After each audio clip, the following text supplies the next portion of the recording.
براءة من الله ورسوله إلى الذين عاهدتم من المشركين فسيحوا في الأرض 4 أشهر واعلموا أنكم غير معجز الله وأن الله مخزي الكافرين. وأذان من الله ورسوله إلى الناس يوم الحج الأكبر أن الله بريء من المشركين ورسوله فإن تبتم فهو خير لكم وإن توليتم فاعلموا أنكم غير معجز الله وبشر الذين كفروا بعذاب أليم. إلا الذين عاهدتم من المشركين ثم لم ينقصوكم شيئا ولم يظاهروا عليكم أحدا فأتموا إليهم عهدهم إلى مدتهم إن الله يحب المتقين. فإذا سلخ الأشهر الحرم فاقتلوا المشركين حيث وجدتموهم وخذوهم واحصروهم واقعدوا لهم كل مرصد فإن تابوا وأقاموا الصلاة وآتوا الزكاة فخلوا سبيلهم إن الله غفور رحيم. وإن أحد من المشركين استجارك فاجره حتى يسمع كلام الله ثم أبلغه مأمنه ذلك بأنهم قوم لا يعلمون. كيف يكون للمشركين عهد عند الله وعند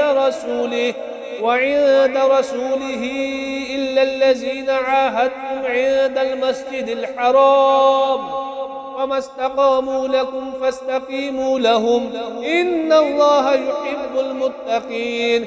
كيف وإن يظهروا عليكم لا يرقبوا فيكم إلا ولا ذمة يرضونكم بأفواههم وتأبى قلوبهم وأكثرهم فاسقون.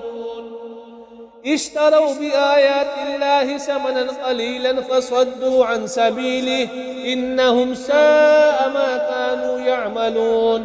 لا يرقبون في مؤمن إلا ولا ذمة وأولئك هم المعتدون. فإن تابوا وأقاموا الصلاة وآتوا الزكاة فإخوانكم في الدين ونفصل الآيات لقوم يعلمون. وإن نكثوا أيمانهم من بعد عهدهم وطعنوا في دينكم فقاتلوا أئمة الكفر إنهم لا أيمان لهم لعلهم ينتهون. ألا تقاتلون قوما نكثوا أيمانهم وهموا بإخراج الرسول وهم بدأوكم أول مرة أتخشونهم فالله أحق أن تخشوه إن كنتم مؤمنين. قاتلوهم يعذبهم الله بأيديكم ويخزهم وينصركم عليهم ويشفي صدور قوم مؤمنين ويذهب غيظ قلوبهم ويتوب الله على من يشاء والله عليم حكيم. أم حسبتم أن تتركوا ولما يعلم الله الذين جاهدوا منكم ولم يتخذوا من دون الله ولا رسوله ولا المؤمنين وليجا والله خبير بما تعملون. ما كان للمشركين أن يعمروا مساجد الله شاهدين على أنفسهم بالكفر أولئك حبطت أعمالهم وفي النار هم خالدون. إنما يعمر مساجد الله من آمن بالله واليوم الآخر وأقام الصلاة وآتى الزكاة ولم يخش إلا الله فعسى أولئك أن يكونوا من المهتدين. أجعلتم سقاية الحاج وإمارة المسجد الحرام كمن آمن بالله واليوم الآخر وجاهد في سبيل الله لا يستوون عند الله والله لا يهدي القوم الظالمين. الذين آمنوا وهاجروا وجاهدوا في سبيل الله بأموالهم وأنفسهم أعظم درجة عند الله وأولئك هم الفائزون يبشرهم ربهم برحمة منه ورضوان وجنات لهم فيها نعيم مقيم خالدين فيها أبدا إن الله عنده أجر عظيم. يا أيها الذين آمنوا لا تتخذوا آباءكم وإخوانكم أولياء إن استحبوا الكفر على الإيمان ومن يتولهم منكم فأولئك هم الظالمون. قل إن كان آباؤكم وأبناؤكم وإخوانكم وأزواجكم وعشيرتكم وأموال اقترفتموها وتجارة تخشون كسادها ومساكن ترضونها أحب إليكم من الله ورسوله وجهاد في سبيله فتربصوا حتى يأتي الله بأمره والله لا يهدي القوم الفاسقين. لقد نصركم الله في مواطن كثيرة ويوم حنين إذ أعجبتكم كثرتكم فلم تغن عنكم شيئا وضاقت عليكم الأرض بما رحبت ثم وليتم مدبرين ثم أنزل الله سكينته على رسوله وعلى المؤمنين وأنزل جنودا لم تروها وعذب الذين كفروا وذلك جزاء الكافرين ثم يتوب الله من بعد ذلك على من يشاء والله غفور رحيم. يا أيها الذين آمنوا إنما المشركون نجس فلا يقربوا المسجد الحرام بعد عامهم هذا وإن خفتم عيلة فسوف يغنيكم الله من فضله إن شاء إن الله عليم حكيم. قاتلوا الذين لا يؤمنون بالله ولا باليوم الآخر ولا يحرمون ما حرم الله ورسوله ولا يدينون دين الحق من الذين أوتوا الكتاب حتى يعطوا الجزية عن يد وهم صاغرون. وقالت اليهود عزير ابن الله وقالت النصارى المسيح ابن الله ذلك قولهم بأفواههم يضاهئون قول الذين كفروا من قبل قاتلهم الله أنى يؤفكون. اتخذوا أحبارهم ورهبانهم أربابا من دون الله والمسيح ابن مريم وما أمروا إلا ليعبدوا إلها واحدا لا إله إلا هو سبحانه عما يشركون. يريدون أن يطفئوا نور الله بأفواههم ويأبى الله إلا أن يتم نوره ولو كره الكافرون. هو الذي أرسل رسوله بالهدى ودين الحق ليظهره على الدين كله ولو كره المشركون. يا أيها الذين آمنوا إن كثيرا من الأحبار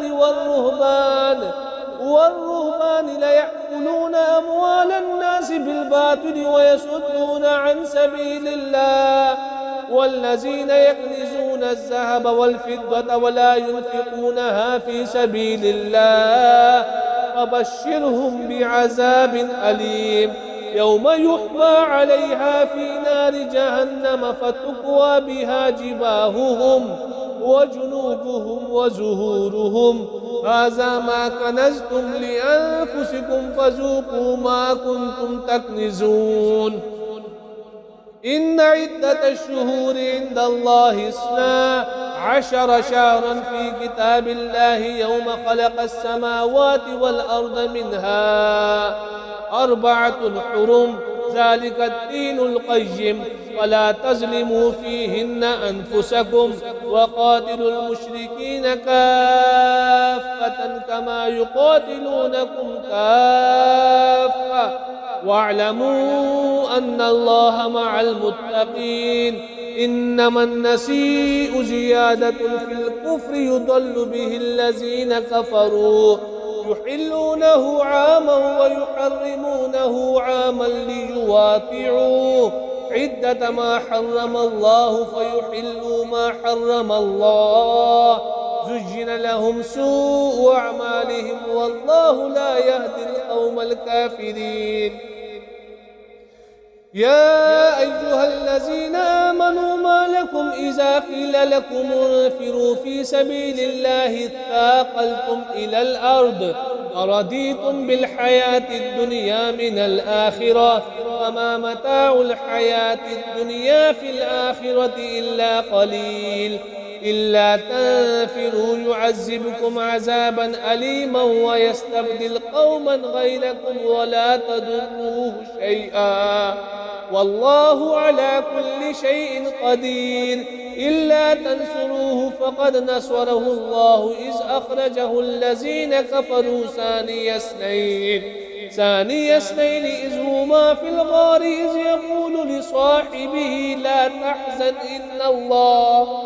لصاحبه لا تحزن إن الله معنا فأنزل الله سكينته عليه وأيده بجنود لم تروها وجعل كلمة الذين كفروا السفلى وكلمة الله هي العليا والله عزيز حكيم انفروا خفافا وثقالا وجاهدوا بأموالكم وأنفسكم في سبيل الله ذلكم خير لكم إن كنتم تعلمون لو كان عرضا قريبا وسفرا قاصدا لاتبعوك ولكن بعدت عليهم الشقة وسيحلفون بالله لذي استطعنا لخرجنا معكم يهلكون أنفسهم والله يعلم إنهم لكاذبون عفى الله عنك لما أذنت لهم حتى يتبين لك الذين صدقوا وتعلم الكاذبين لا يستأذنك الذين يؤمنون بالله واليوم الآخر أن يجاهدوا بأموالهم وأنفسهم والله عليم بالمتقين إنما يستأذنك الذين لا يؤمنون بالله واليوم الآخر وارتابت قلوبهم فهم في ريبهم يترددون ولو أرادوا الخروج لأعدوا له عدة ولكن كره الله بعاثهم فثبتهم وقيل اقعدوا مع القاعدين لو خرجوا فيكم ما زادوكم إلا خبالا ولأوضعوا خلالكم يبغونكم الفتنة وفيكم سماعون لهم والله عليم بالظالمين لقد ابتغوا الفتنة من قبل وقلبوا لك الأمور حتى جاء الحق وظهر أمر الله وهم كارهون ومنهم من يقول ائذن لي ولا تفتني ألا في الفتنة سقطوا وإن جهنم لمحيطة بالكافرين إن تصبك حسنة تسؤهم وإن تصبك مصيبة يقولوا قد أخذنا أمرنا من قبل ويتولوا وهم فرحون قل لن يصيبنا إلا ما كتب الله لنا هو مولانا وعلى الله فليتوكل المؤمنون قل هل تربصون بنا إلا إحدى الحسنيين ونحن نتربص بكم أن يصيبكم الله بعذاب من عنده أو بأيدينا وتربصوا إنا معكم متربصون قل أنفقوا طوعا أو كرها لن يتقبل منكم إنكم كنتم قوما فاسقين. وما منعهم أن تقبل منهم نفقاتهم إلا أنهم كفروا بالله وبرسوله ولا يأتون الصلاة إلا وهم كسالى ولا ينفقون إلا وهم كارهون. فلا تعجبك أموالهم ولا أولادهم، إنما يريد الله ليعذبهم بها في الحياة الدنيا وتزهق أنفسهم وهم كافرون. ويحلفون بالله إنهم لمنكم وما هم منكم ولكنهم قوم يفرقون. لو يجدون ملجأ أو مغارات أو مدخلا لولوا إليه وهم يجمحون. ومنهم من يلمزك في الصدقات فإن أعطوا منها رضوا وإن لم يعطوا منها إذا هم يسخطون. ولو أنهم ردوا ما آتاهم الله ورسوله وقالوا حسبنا الله سيؤتينا الله من فضله ورسوله إنا إلى الله راغبون. إنما الصدقات للفقراء والمساكين والعاملين عليها والمؤلفة قلوبهم وفي الرقاب والغارمين وفي سبيل الله وابن السبيل فريضة من الله والله عليم حكيم. ومنهم الذين يؤذون النبي ويقولون هو أذن قل أذن خير لكم يؤمن بالله ويؤمن للمؤمنين ورحمة للذين آمنوا منكم والذين يؤذون رسول الله لهم عذاب أليم. يحلفون بالله لكم ليرضوكم والله ورسوله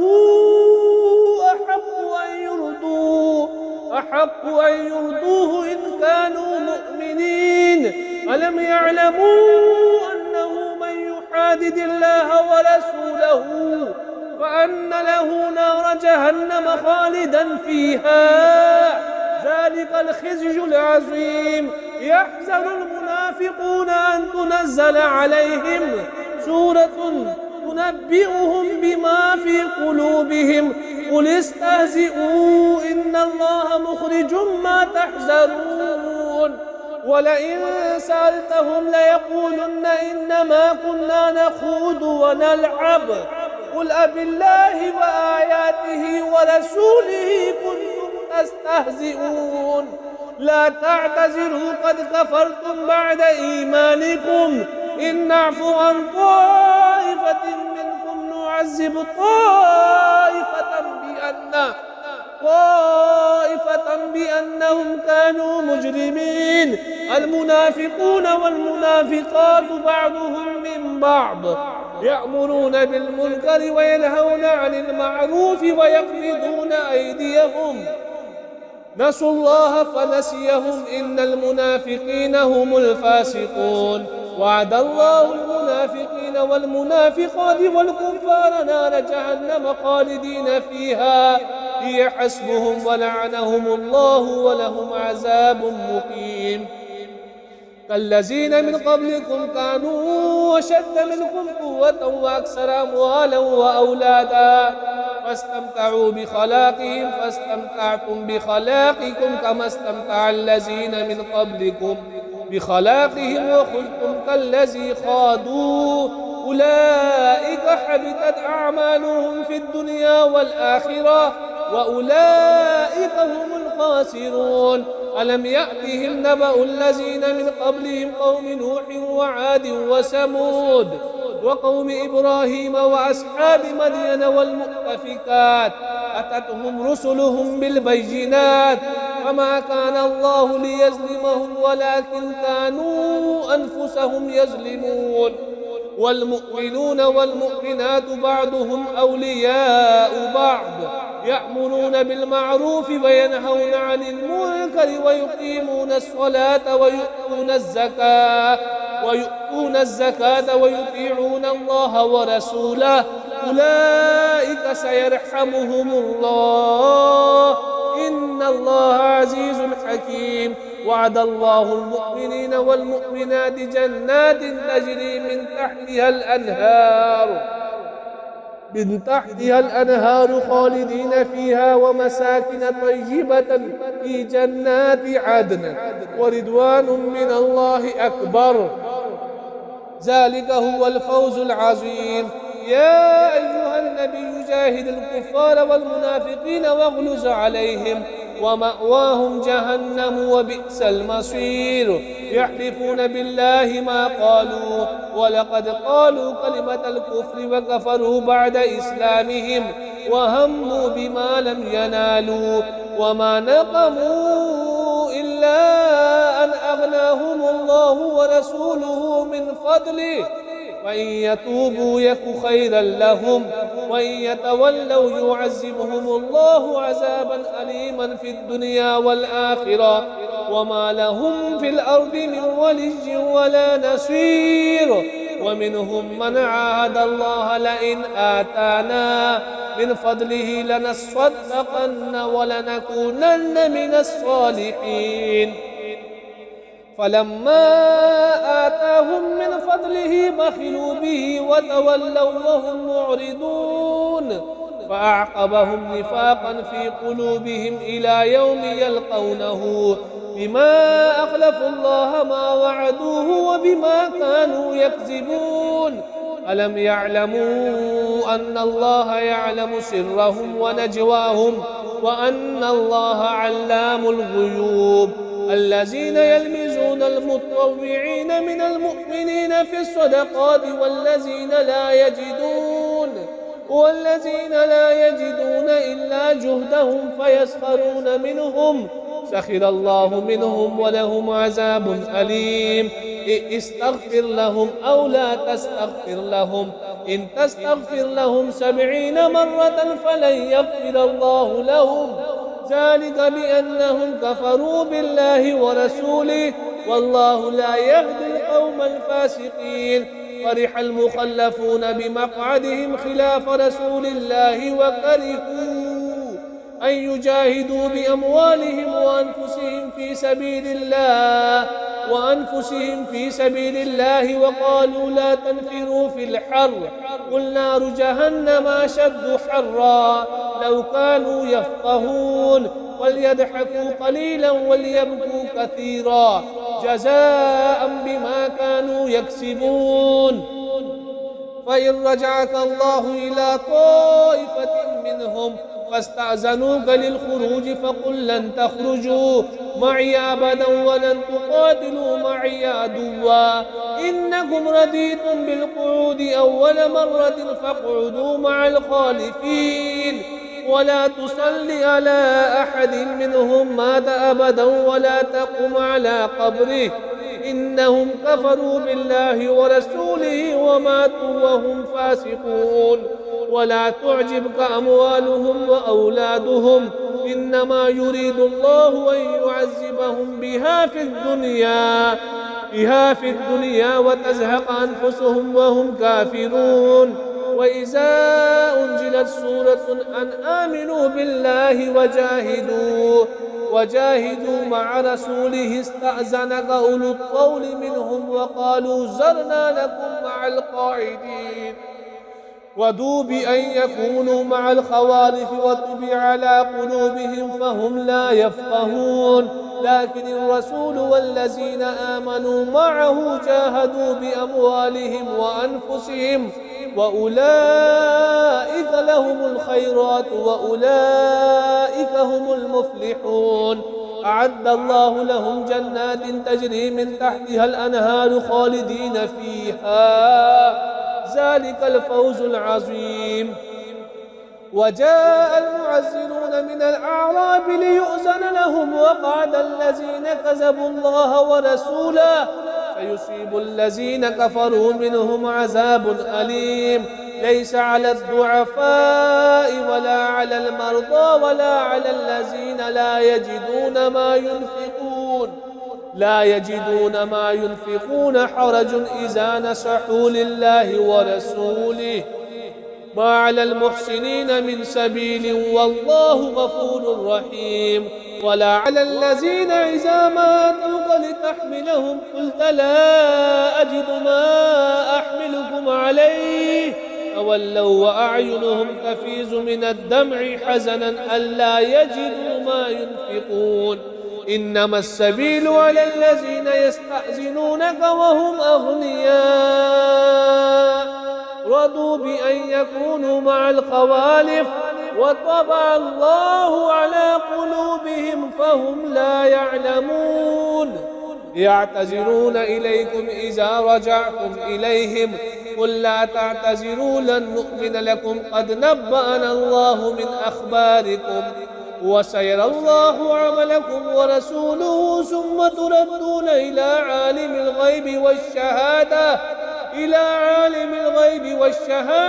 فينبئكم بما كنتم تعملون سيحلفون بالله لكم إذا انقلبتم إليهم لتعرضوا عنهم فأعرضوا عنهم إنهم رجس ومأواهم جهنم جزاء بما كانوا يكسبون يحلفون لكم لترضوا عنهم وإن ترضوا عنهم فإن الله لا يرضى عن القوم الفاسقين الأعراب أشد كفرا ونفاقا وأجدر ألا يعلموا حدود ما أنزل الله على رسوله والله عليم حكيم ومن الأعراب من يتخذ ما ينفق مغنما ويتربص بكم الدوائر عليهم دائرة السوء والله سميع عليم ومن الأعراب من يؤمن بالله واليوم الآخر